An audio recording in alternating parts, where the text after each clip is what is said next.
Have you ever looked at the clock and realized the whole day disappeared? Like time just slipped between your fingers? Or maybe you've caught yourself forgetting simple words, or feeling strangely empty, like life's playing in the background but you're not really in it. These little cracks in your daily life might seem random, even funny sometimes, but they're often early warning signs that your mental health is starting to slip. Today, we'll explore 7 hidden signs your mental health might be getting worse, explained through psychology, philosophy, and everyday life. Stay with me until the end because the last one is so subtle most people don't notice it until everything comes crashing down. Sign. Time warp brain. You sit down for a quick scroll on TikTok, and suddenly it's 3 in the morning. Your snacks are gone, your legs are numb, and you've somehow formed a deep emotional connection with a raccoon eating Doritos on your feed. Psychologists call this time distortion. When mental health slips, your brain stops keeping track of time properly.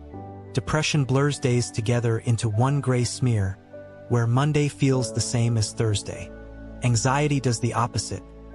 It stretches seconds into endless torture, like waiting in line at the DMV forever. Why does this happen?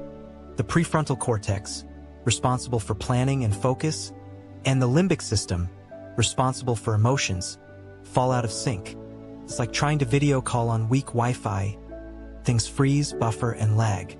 That's why doom scrolling feels like 5 minutes, while brushing your teeth feels like 40 years. The Stoic philosopher Seneca once said, "It is not that we have a short time to live, but that we waste much of it." But when your mental health falters, it's not just wasted time, it's stolen time. If hours vanish without you realizing, or every workday feels like one endless Monday, it might not be poor time management. It could be your brain staging a quiet rebellion. Transition. And when your brain starts stealing time, it doesn't stop there. It often steals something even more personal, your words. Sign. The vanishing words. You start a sentence. I was going to the... and then nothing. Your mind hits pause like someone pulled the plug mid-sentence. Instead of grocery store, all you can manage is, you know, that place with carts. This isn't just forgetfulness. Stress, anxiety, and depression often mess with your working memory, the mental sticky notes your brain uses to juggle information in real time. Imagine juggling balls, but every time you toss one up, a raccoon dashes in and steals it. That's your brain on low mental health. Neuroscience shows it clearly. Your hippocampus, memory, and prefrontal cortex focus, stop, passing the ball. They go silent. So instead of finishing your thought, you freeze, staring at the ceiling like your brain needs to buffer. People laugh it off. Oh, you're just forgetful. But deep down, you know it's not normal. It feels like your mental hard drive is glitching, losing files at random.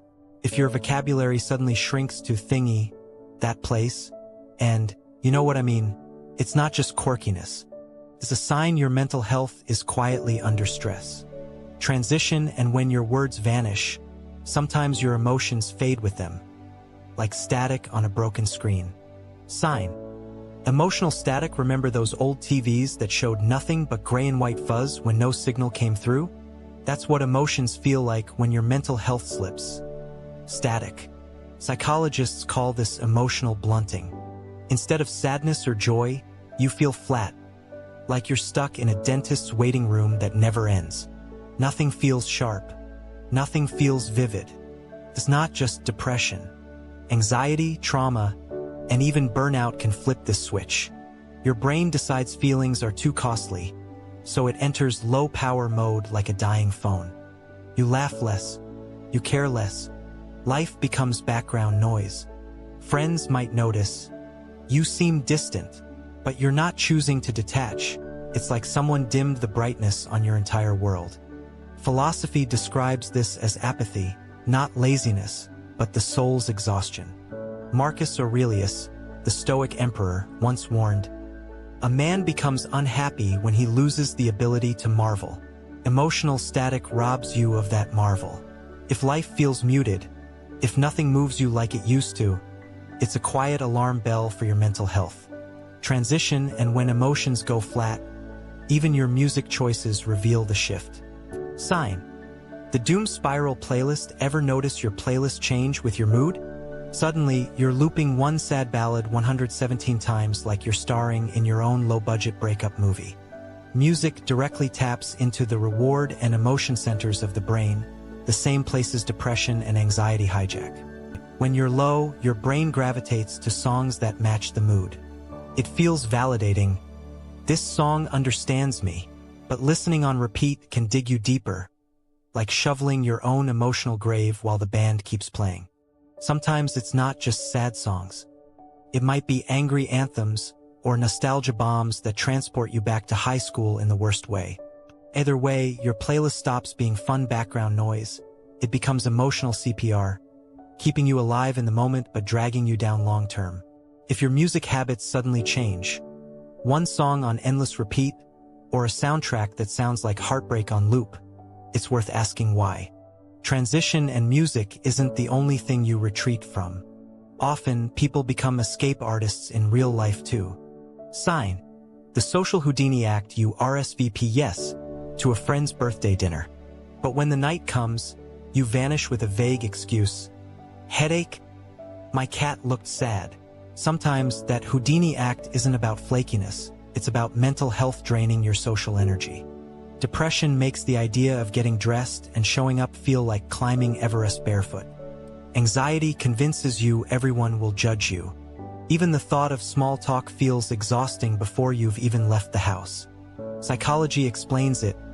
Stress hormones like cortisol rise, making you hyper-aware of every social cue. At the same time, fatigue and low motivation make it easier to hide. But the irony is cruel.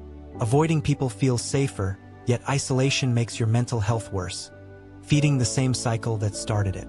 If you find yourself ghosting friends, skipping gatherings, or vanishing into isolation, not because you hate people, but because your brain tells you it's survival, it's a red flag. Transition, and when the day ends, the struggle doesn't stop. It often follows you into the night. Sign. The nighttime negotiations. Your pillow becomes your therapist. You lie down ready for rest, but your brain starts negotiations. Remember that embarrassing thing you said in 2012?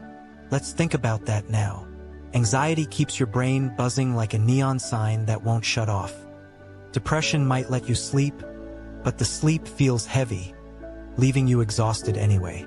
Either way, your nights become messy, unpredictable, and never restful. Biology explains it. Your circadian rhythm, internal clock, gets disrupted. Stress hormones like cortisol keep you wired, while low serotonin and melatonin throw off your sleep cycle. The result? Your brain cuts bad deals. 3 hours of sleep, but you'll wake up at 4 a.m. to rethink every life choice. If sleep becomes chaotic, either insomnia or endless exhaustion, it's not just bad luck.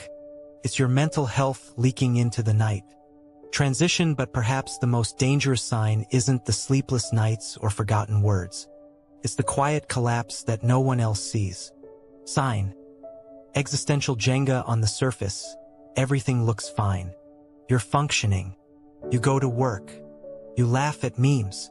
You keep moving. But inside, it feels like someone's pulling blocks out of your Jenga tower one by one. That's the scariest sign. Functional impairment. You're surviving, but on existential duct tape. Every day feels fragile, like one bad email or one broken coffee machine could knock it all down. Philosophically, this is the essence of existential dread, living but not really living. The French philosopher Albert Camus once described it as wearing a mask of normality while secretly wrestling with the absurd. If you feel hollow while looking fine on the outside, that's your mental health sending an urgent, silent warning. Mental health rarely collapses overnight. It slips in quietly, stealing your time, your words, your emotions, your sleep, and even your sense of self. If you recognize these signs in yourself, know this: you're not broken. You're not alone. These are signals, not verdicts. And signals can be answered with support, rest, therapy, and compassion. Your mind may feel fragile now, but like any system, it can heal and grow stronger. Stay aware. Stay compassionate with yourself first. because noticing the signs is the first step toward recovery. And in the next video, we'll explore how to actually reverse these patterns, practical strategies backed by psychology and wisdom that can help you rebuild from the inside out.